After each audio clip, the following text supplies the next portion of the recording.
Hello and welcome to today's show. It's the 15th of April and we have some great topics to talk about today. I want to say a massive thank you to all the new subscribers that we've had recently, and if you're enjoying the content and you actually haven't hit that subscribe button yet, make sure you hit that red button. We also have a Patreon page and we have 3 fantastic patrons on there who help fund us. So if you're willing to help fund us as well, you can also visit our Patreon page. It will be in the description below. On today's show, we have 2 amazing guests. We have William Dodds and Jack Pickering joining me for the ride. Morning, boys. How's it going? Morning. Oh, it's good to see you again. Another day, another show. We're churning these out, but actually they're a bit easier than we thought they would be. Like, we thought we'd be running out of topics to say at some point, but to be honest with you, it's actually been okay. So the main topic that I want to talk to you about today, boys, is the rookie drivers. Because obviously we've got the likes of James Collado, we've got the likes of Neil Yarney, Brendan Hartley, obviously Nick de Vries. We've got quite a few rookies this season, but some of them haven't been performing as well as their established teammates. Maybe you could point at Collado, for example, and Mitch Evans. Mitch Evans doing great, but Collado's struggling to be there. Andre Lotterer and Neil Yarney, like Lotterer's there, Neil Yarney isn't.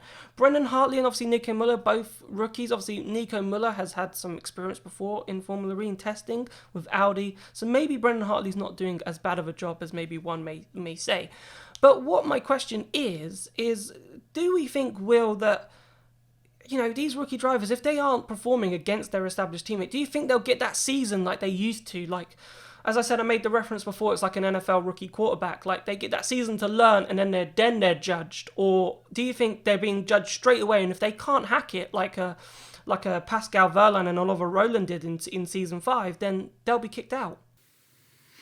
I think that it depends on the differing situations, because in the case of Muller and Hartley, they're in a very difficult situation to judge them. So they're in a car that we know isn't a front runner anyway from last season when they had Gunther. I mean, Gunther did a good job, but it wasn't a front running car. So it's very difficult to judge them. Neither of them are established Formula E drivers, and we don't know the pace of their vehicle. So they could be pretty much performing as well as they possibly could at the moment. It's difficult to judge. We know for a fact that they're both decent drivers on their day, and they've proven in other series that they're good. So those two, I find it really difficult to judge. As with Collado, obviously Yarney's got a tiny bit of experience, but he's pretty much a rookie. I think it is tough for them. They've been really shown up by their teammates, and I think that, as you mentioned, with Verlaine and Rowland taking to the series so quickly, and then de Vries again this season, I think rookies will come under more pressure now, perhaps than in the past. Now that the series is more popular, it's probably more attractive to drivers. I can see, you look at the kind of ranks in F2, we had a discussion about kind of drivers we want to see in Formula E. If it is becoming more attractive, then I can't see why teams would be more keen to take a risk on another rookie now than perhaps giving the drivers as much time as they're perhaps used to. Yeah, Jack, I wonder if you feel that any sympathy towards these rookie drivers, because obviously Formula E, if you've never driven it before, and every driver says this, it is a challenging series to get to grips with. There's so many different new elements that you've got to learn and need to get to speed up very quickly, because there are now so many experienced drivers. So if you are pitted against an experienced driver, it is a challenge to get up to speed quite quickly. Yeah, we saw that for Andre Lotterer in season 4 when he joined Techeetah. He had an awful weekend in Hong Kong, went to Marrakesh, didn't do much either, and then, however, when he got to Santiago, he had probably got on the pace, and then he started to do extremely well in the series, and he is now probably the best driver yet to win a race in Formula E. It does take time, and we have seen that with quite a few drivers over the last five or so years. However, there are some drivers that I have a little less sympathy for. I'd say I do have a lot of sympathy for all the drivers. However, and I will narrow it down to one name, which for me at the moment is Neil Yarney. He tested the Porsche for almost 1.5 years. And because Lotterer was over at Cheetah, it was Neil Yarney just testing the Porsche week in, week out, and then we've got the races, and he hasn't done as well as we all really expected from a Le Mans winner. And so, yeah, he is one driver that I feel that has been a little bit underperforming. However, it is quite hard to perform against it. James Calado, despite being one of the champion-elect's teammates, he still put in some good showing. He's been in the top 10 in qualifying. I think he was in top 10 in Marrakesh, and he has scored points on a few occasions. Once in Diriyah, and I think in Santiago as well. But yeah, for the Dragon guys of Hartley and Muller, it is a lot difficult because they don't have the same machinery as the others. However, Muller put it in the top 10 in Mexico, so he's shown some good performances. But the thing is, he binned it in turn 1 on the lap 3 or something. So yeah, it was disappointing one. However, there are quite a few drivers who, if they get to the end of the season and they are still struggling, then maybe we might not see them back in season 6. Yeah, I think you make a great point in terms of Andre Lotterer, and I think you could argue that drivers like James Calado, if you give them that extra season, for example, they'll be able to then get on the pace, basically. You know, Mitch Evans, for example, I know even in his first season in Formula E, he wasn't setting the world alight in that Jaguar. Obviously, that Jaguar wasn't the quickest car in the world back then, but he wasn't, that Jaguar was probably where that Jaguar was supposed to be. But as he's got that experience in Formula E, he's really taken to it. And I think Andre Lotterer is exactly the same. Disqualified. Anything could go wrong in that Hong Kong race. He couldn't have had a worse debut. If you put debuts into if you were to rank debuts, you'd put his as the number 1 worst debut that you could possibly have with Andre Lotterer. But he's now become a driver, yes, not to win a race, but at the same time, he's been brilliant, and he was a solid second driver. It's horrible to maybe put him, but like as a backup driver to Jean-Luc Vergne, that's what made Cheetah so strong. It's because Vergne would get points, and so would Lotterer, and that's sometimes what wouldn't happen in Formula E. But Will, what I want to say is, do you think teams now, as this series gets so more competitive, you don't really want to drop points as much, and especially when these big manufacturers, say if you're a Porsche, for example, you're a massive brand, if you've only got one driver scoring points, and that means you finish behind BMW, Audi in the team's championships, you're not going to be very happy. So, do you see now that there is more pressure on these rookies coming into the series, despite this being so much to learn, and teams, the championship getting so much competitive that they can't wait for you to get to grips with it anymore? Yeah, I think the competitiveness is making it much harder for rookies. And I think the ones that have come in and kind of like hit the ground running, I think that they have quite a lot of pedigree behind them, for sure. And perhaps you could even say some of the younger drivers are the ones who are adapting quicker, maybe. I think with Yarni, one saving grace perhaps is that even with Lotterer, the car hasn't been great in the races. It looks really quick in qualifying. He's certainly struggling in qualifying, but barring race 1 in Diriyah, even Lotterer has struggled in the races as well. And as we've just spoken here, he's very established and a very good Formula E driver. But yeah, I definitely think that the added competitiveness, kind of the amount of different teams that are competing, will mean that the rookies just get less time to prove themselves, because there's going to be a lot of people who want a seat in these teams. We looked at the recent rookie test in Marrakesh. There's a huge list of names there of drivers who would really want to get a seat in Formula E. So I think that maybe because of the truncated nature of this season, maybe they'll get a bit more time, and that could be a bit of a saving grace for them. But it's competitive, and I think that you're going to get less and less time to prove yourself as the series gets more competitive and more sought after. I think now we've sort of like picked on Yanni as like a source, and I think the problem for Yanni as going in as being a part of Porsche is that there's such a wealth of Porsche drivers that would like to grab that seat. So if you're in a team where you've got driver academies, you've got other drivers which you can just pick and choose from, it's going to be, if you're not performing, it's going to be easy to go, well, maybe we should try a Nick Tandy, for example, Jack. I think that because there are so many manufacturers in Formula E now, and they've got people in other series, that they can and might just pick them out and be like, have a go in the Formula E car, see how it works, and yeah, one thing I'm not sure if we talked about it on air or not is we were discussing the other day maybe putting one of the 2015 24 Hour of Le Mans winners in that second seat at Porsche. That would be Nick Tandy, Earl Bamber, or Nico Hulkenberg, which would be quite interesting to see how they adapt, because we've seen in other series how if you have more than one contracted, especially in Formula One with Red Bull, because their whole thing behind putting Albon in the second seat at Red Bull is that they have 4 contracted drivers that they can push around willy nilly.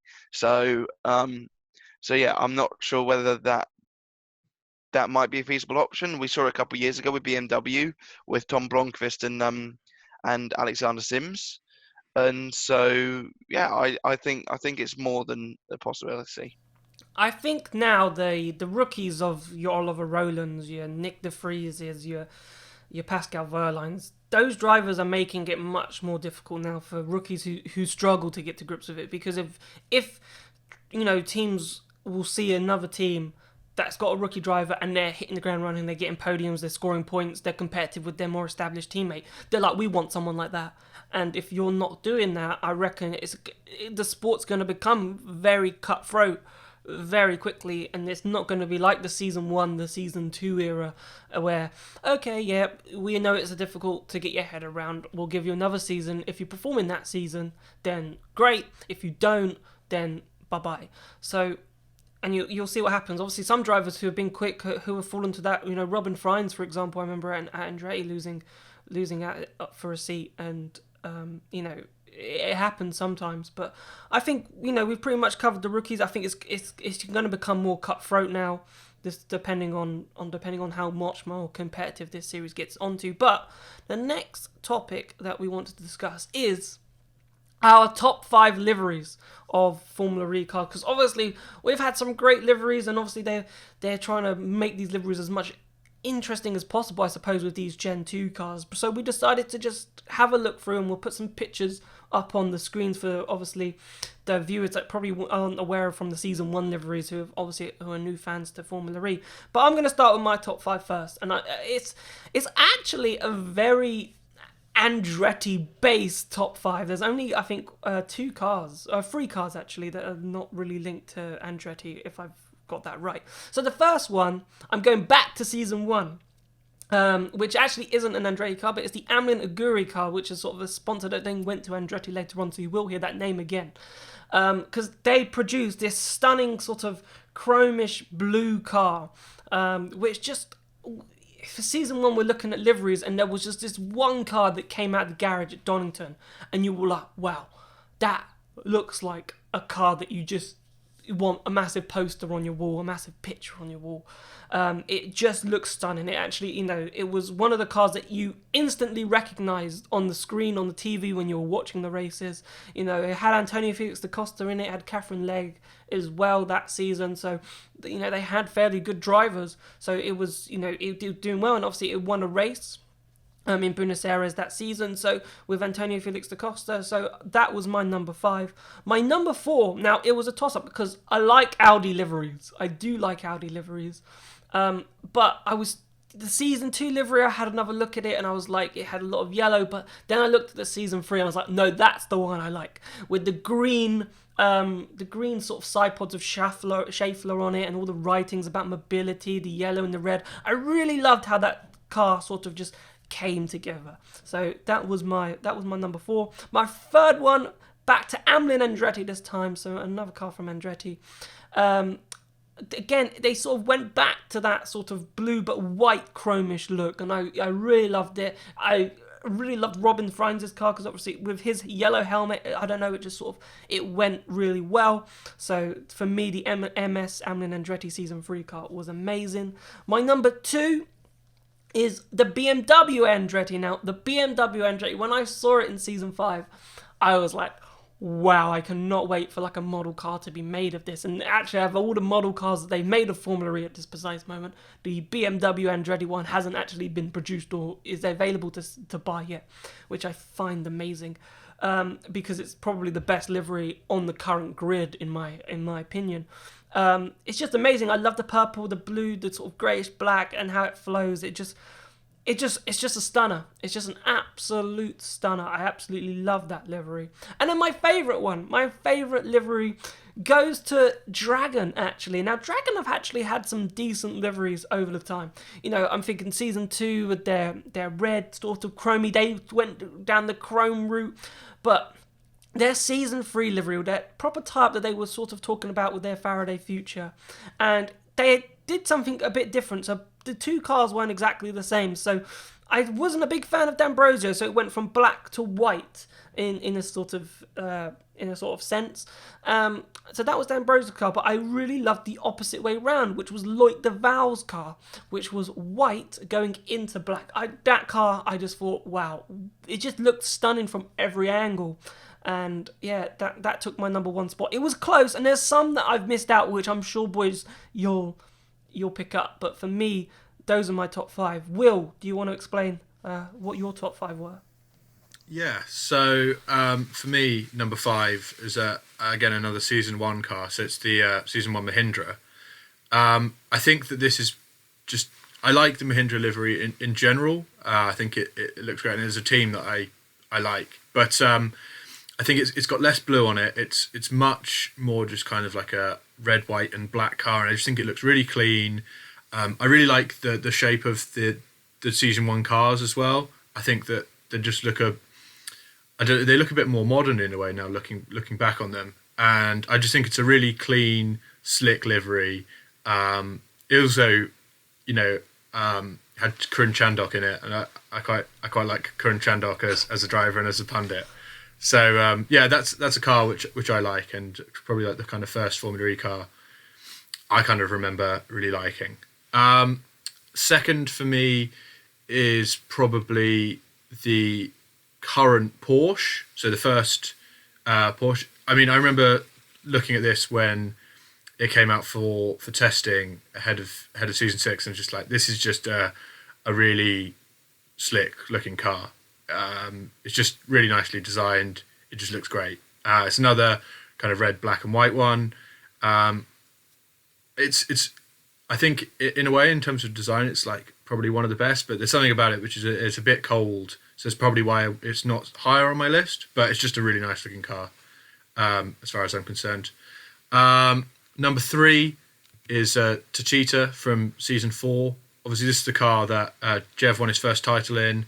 It's got much more black on it than the current design, so it's more kind of like a black and gold mix, and I just think it looks really great. It's obviously kind of memories from just Jeff claiming his first title, and there's just a pretty formidable driver lineup they had with him and Lotterer, and it's just a really nice looking car.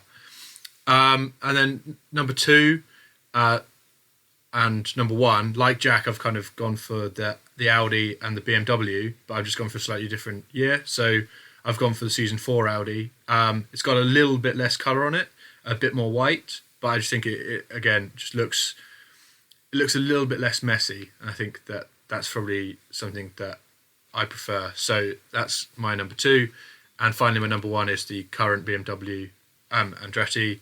It's just a really well designed, nice looking car, and I guess kind of you've seen the success of Gunter and Sims in it. It's a nice looking car. It's a good car. It's a quick car, and they're winning races in it. So it's just yeah, that's my number one.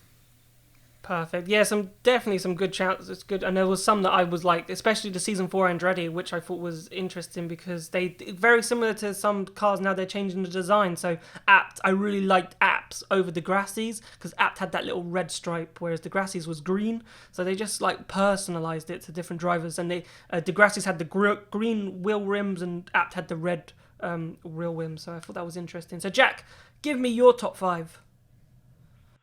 Well, actually, I have made a couple changes to what I told you last night because I did want to nick one of each of yours. So yeah, I'm just gonna say a couple like kind of like honourable mention kind of things because I always like the DS Virgin liveries. I always thought that they were pretty damn cool, and also I do think that this year's Venturi is the best Venturi that they've had in terms of livery wise. So yeah, I wanted to give like a couple honourable mentions to them, and yeah, I do really agree with quite a lot of your choices, but these are my number 5. These are my top 5. Fifth place, the Tachita from season 3.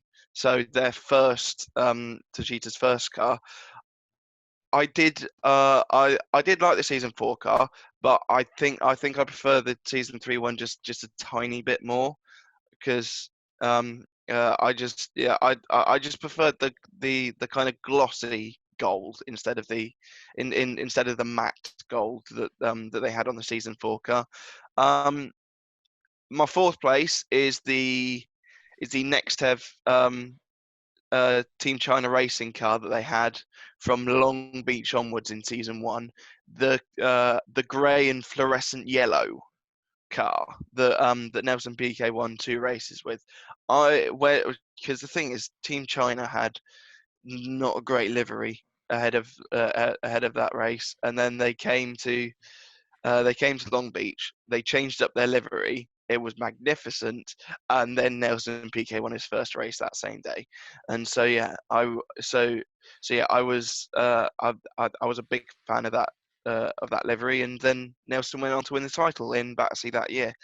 Um, my third place is also a championship winning car. I've gone for the same as you, Jack. I've gone for the Audi Season 3 car. I did I did really like the look of this car, and I do feel like this is Audi's best looking car. They haven't really done that great with the new the new liveries on the Gen 2 cars, but I just really like it. It kind of gave that Brazilian flavour, Yeah. the whole livery. So yeah, I was a big fan of that. My second place is the BMW Andretti for season 6. Um, season 5 and season 6, they are pretty much identical between the BMWs, but I just I just gave it to season 6 more because I just prefer this one just a tiny bit more. And then my number one is the Amlin Andretti from season 2. I Ooh. It was just such a cool car. I like the kind of orange flares that came up over the wheel covers, and also the Amlin sponsorship. I think Amlin just did wonders to any Formula E car that they were on. So yeah, it was a toss up between the 3 cars that they sponsored, between Aguri and the 2 Andretti cars, but I gave it to season 2 because that's the car that I remember that I just loved so much when I saw it in Donington, um, for pre-season testing season 2. I'll tell you what, there are some amazing livery choices. The next Tev EV from Long Beach on I was like that needs to make my list, but I was like, oh, but there's so many other ones. So I'm glad that you picked it because even for me, like I was like, oh, that was a car. It's a shame again, like model car wise, like they haven't made that one. And that's just a beauty in disguise. That car actually, it's just simple. Sometimes the simple liveries are the best liveries. So I want you though to play at home. Obviously, put in the comment section. I'm sure everyone. That's why we couldn't come up with a collective top 5 because we'd be arguing. We'd still be arguing now because we tried that and it just doesn't work. So we went with our own top 5 ones because I want this there. I want that. It's just bickering. We just become children. So play along at home. Put in the comment section your top 5 livery cars. We'd love to hear yours and respond to those. So moving on to the last little segment of the show, which was an interview actually that Allan McNish did with Autosport, and he claimed that he refused to join Formula E as a driver once he sort of retired in 2013. Now, obviously, Allan McNish is now the team principal of Audi, who joined back in season 4. But I was just thinking, boys, would have been interesting to have McNish in the championship. Do you think he made the right decision not joining the series? Because obviously he would have probably gone to Audi, and because obviously he was an Audi driver, and I know it was technically App Sportsline, but I reckon Daniel Abt would have missed out from driving in that seat to Allan McNish if he was to get that seat, because even though it was technically App Sportsline at the time, it was still Audi. So Will, I'm going to start with you. Do you think McNish made the right decision in terms of refusing, and obviously then Daniel Abt and Lucas Di Grassi, or would you have liked to have seen Allan McNish drive, and do you think that would have been a bit of a coup for Formula E having such an experienced driver take on this new championship? It's an interesting one because obviously he was quite old at this point, kind of like 43 years old, but he was still kind of being successful in the World Endurance Championship, and I definitely think that he could have still kind of brought some value and kind of star power to the series. It's interesting because obviously Abt has never quite been able to kind of live up to Di Grassi's pace, and I struggled to see how McNish would kind of be able to compare with Di Grassi, but I think it would have been a really interesting competition. So yeah, I mean, I think it's a shame that anyone would kind of turn down the opportunity to compete in Formula E. I think we just want to see as many and as varied a kind of background as driver as possible. So yeah, I'd have liked to have seen it. It would have been interesting, and to see him going up against Lucas Di Grassi, kind of at 43 years old, would have been really cool. And then, Jack, in terms of, thinking about Daniel Abt, I know Formula E is touted, especially in the early days of being this show, basically, being this sport that just attracts old drivers, F1 retirees that come, and maybe McNish would have fallen into that category of people moaning, and then it would have blocked the young drivers of Daniel Abt who were making their name in motorsport at that time in joining the series. So maybe do you think, on the contrast, like, it was probably a good thing that he maybe didn't join the series as a driver and allowed younger talent to break through? I would have loved to see McNish in a Formula E car. I think just to see how he would do against the rest of the field. However, I couldn't see that happening at any point. I thought I would have thought that Daniel Abt would have been nailed on from day dot because it's his dad's team. And yeah, Lucas Di Grassi, who had a few years with Audi in World Endurance under his belt at this point, yeah, I would have thought that this had and he'd done some testing with Formula E beforehand, and so yeah, no, I couldn't see McNish in that seat, and the thing is, I couldn't really see anywhere else where he could go, but. It would have been interesting, but he would have probably had one season, then he would have been out, I think. The thing is, in season 1, we had quite a lot of experienced drivers. Anyways, I think Frank Montagny started the season. Scott Speed was there. There was so many drivers in that season. Yeah, you're and naming the they've all gone Andretti from like my head. the realms of Andretti, who had like 1 million drivers in 2 seats. But no, I think it would have been brilliant to obviously maybe have seen McNish, but I think you're right. He probably wouldn't have lasted very long, and obviously Daniel App's been there since season 1, and has built up and has become an Audi factory driver from that. He wasn't an Audi factory driver before, he now is, and that was a big coup for him back in season 4, and actually that probably helped stem his improved performance in season 4, because he was much better in season 4 than he was in the previous 3 seasons, you could argue, but then it slipped away slightly in season 5 and so far in season 6. But boys, I think that's all we've got time for on today's show. I just want to say a massive thank you for both of you for being on. Cheers, Jack. Thank you. And well, I lost my words, but it's definitely time to end. So all I want to say is make sure that you hit the subscribe button if you are enjoying the show, and we will see you tomorrow for another round of amazing Formula E content. You've been watching the FEZ show, and we will see you tomorrow.